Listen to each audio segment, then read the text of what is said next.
And of course, you are still joining us. We are in Gutumashingo, Nerupiro to be much more specific, where we have been witnessing the official laying to rest of a former hero and a staunch MDC member here.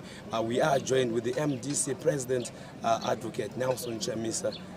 Condolences. I know a few minutes you witnessed the official, the burial of a staunch support and MDC official who was there. Your sentiments towards what has just happened a few minutes back. Well, I must say that indeed we have buried one of our most vital members of the party, a leader par excellence, a man who exuded and exhibited exceptional qualities of leadership, but also a man who was very extraordinarily professional in his conduct from way back when he was serving within the state as a member of the police force. His discharge of professional duties as a police officer, as a leader in the police force or in the police services is something that is commendable and something that we salute and celebrate. I must say that Mr. Chimwanda was officer commanding. He served very well in the police services. And of course, when he was still in the police services, he represented the citizens and also the state in a balanced manner.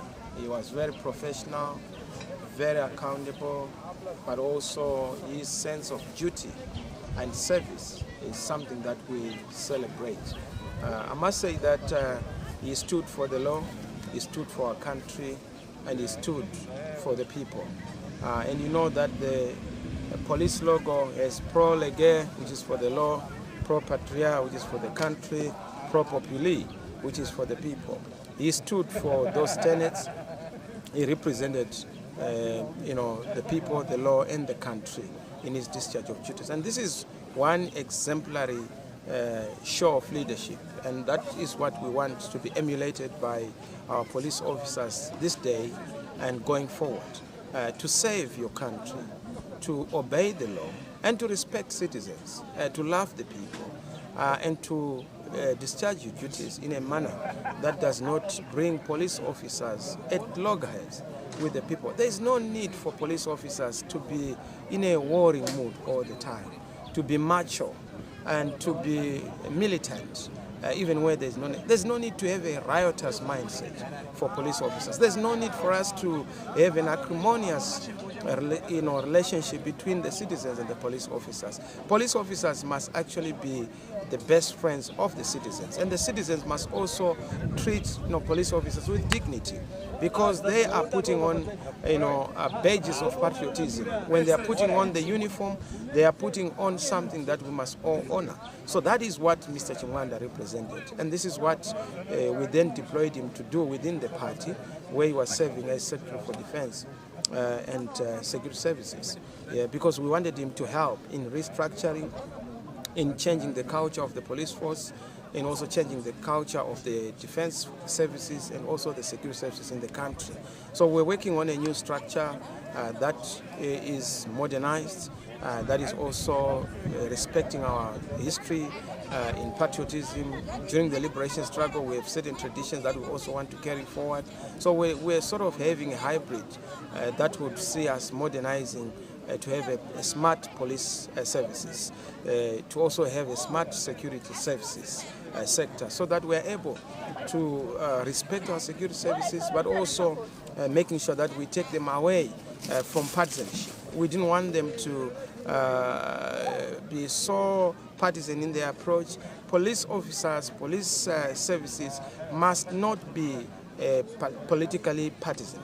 They must not respect the political party, and that is what Mr. Chimwanda represented. So that is the reform that he was working on. We've lost a comrade, we've lost a gallant fighter, a professional man, an advisor, a very stable man, a man who was a leader par excellence. So yes, we are here to do what we always do, in solidarity with the family, because we are a social democratic party.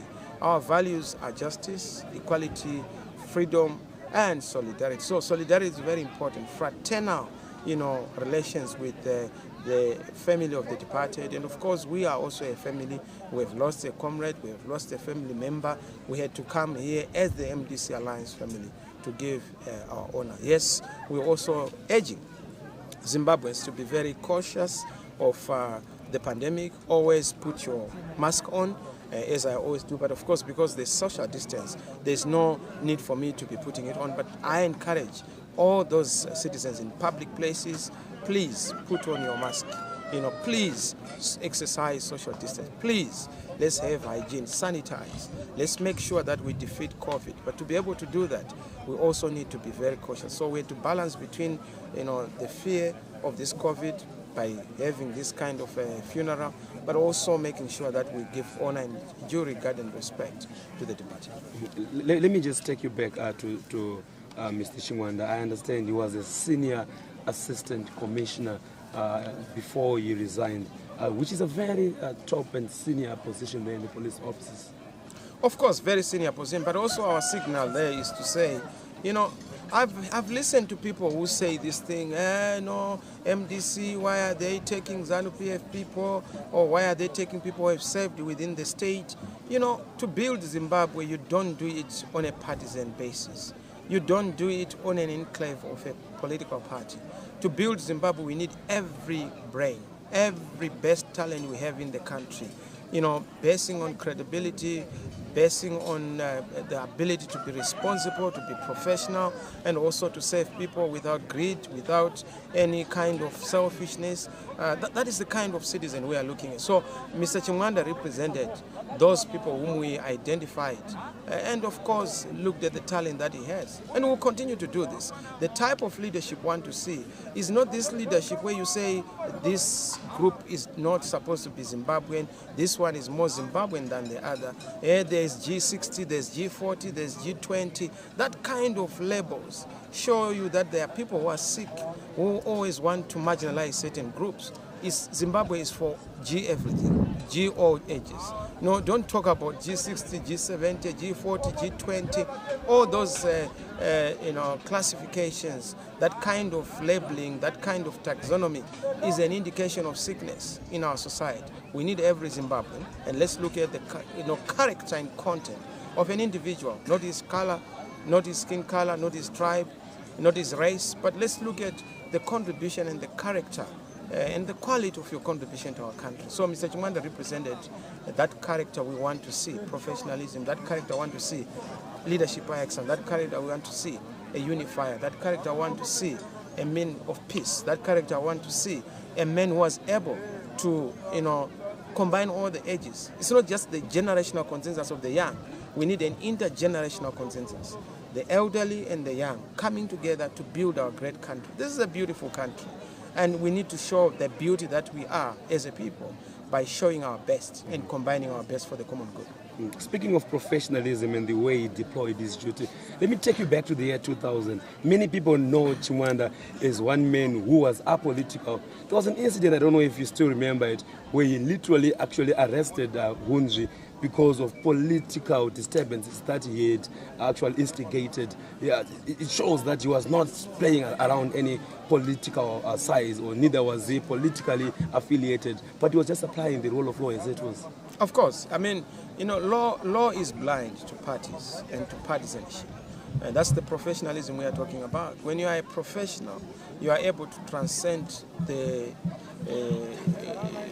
cleavages and divisions of partisan consideration, and that's what he represented. Mr. Chimwanda, I was actually part of the people who were, complaining against Mr. Wunj then. I mean, during the 2000, it was in Masvingo, and he was actually in Masvingo where he did an excellent job as officer commanding, and that's what we want to see. People must know that when they go to a police officer, they are not surrendering themselves into the jaws of a political party.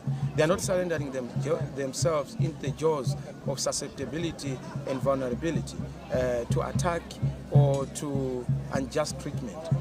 Police officers are supposed to be doyens of justice. They are supposed to be an oasis, a fresh well that gives fairness to everyone. That's what policing is all about. Policing is about making sure that there's justice.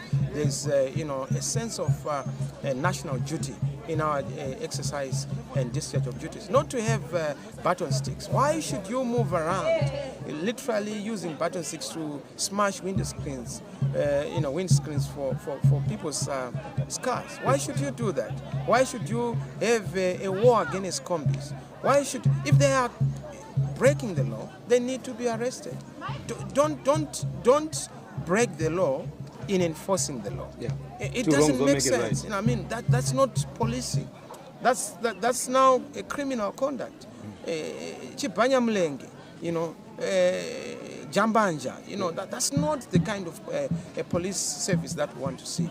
We want to see civility, politeness, respecting of rights, human rights, and that's the direction we want to see. And that's what Mr. Chimwanda represented.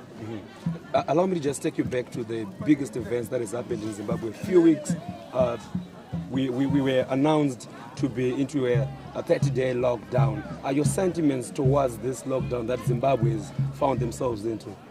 Well, you see, this one-size-fits-all doesn't work.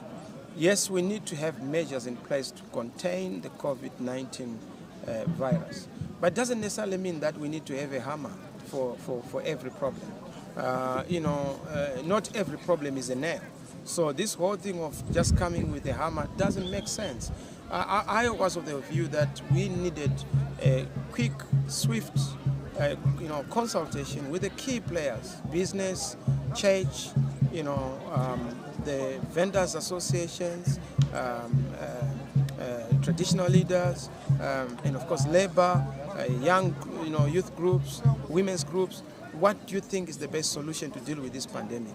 Professionals, our doctors, the medical profession itself, and even our nurses. What are your suggestions on what should be done as critical, response measures? Command and control is not always the best form of government. In fact, government is best that governs least. So you must always make sure that, when you are governing, you don't govern through a lot of force. You govern through consent, consensus, building a convergence around national issues, inclusive leadership, inclusive, progressive leadership. That's what we stand for. And that is the approach we would then suggest. Rather than just announcing on TV, you don't give people any heads up, prior warning to say you need to change this and that, you need to move in this direction, that direction, so that people plan.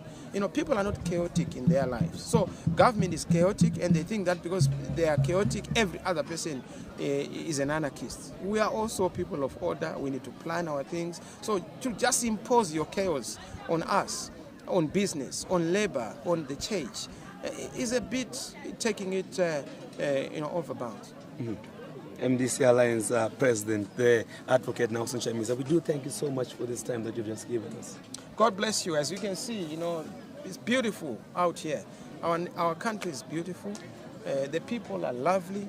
And the leadership must also be lovely. We have everything in this country except leadership.